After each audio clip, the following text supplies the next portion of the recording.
think the energy system one is important because, as you know, we've been saying, most people enter the gym focusing on the aesthetics, that's looking, muscular, and so on. But we've neglected so much our cardiovascular health when it comes to longevity, which I think is very key in terms of long-term health and performance. So, for instance, if you are training and you're building a lot of muscle mass, there's more muscle tissue for oxygen to get to.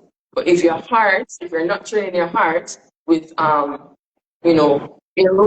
training or anaerobic training, the heart now is not able to efficiently reach or provide oxygen to the increased muscle mass. So you're basically putting yourself at a disadvantage. And cardio function, I find, is absolutely critical for mitochondria, which is the engine of the cells. Doing certain zone 2 activity for at least 60 to 90 minutes a day.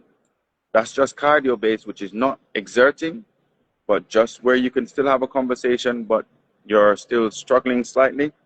This develops the mitochondria in the cells, and it also develops the cardiorespiratory system. Now, if you have big muscles from lifting weights and that's what you're focusing on, your mitochondria is also critical, because if you have a big muscle, for example, and there's not mitochondria is maybe small dots within that muscle, right?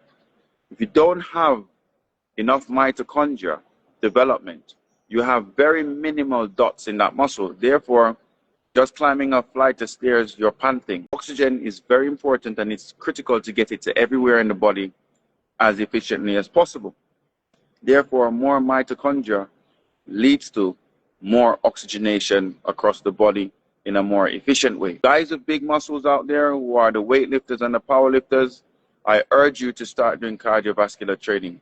I urge you to not just train your clients in only what you like to do as well, but create a program that is broad for their development. However, in conclusion, I would say your cardiovascular health leads to longer life. So better heart health, better lung health leads to longer life. And muscles are just as important, which is what leads to better health span. More muscle tissue, stronger muscle tissue leads to better health span, which is how strong you live. We want to live long and we want to live strong.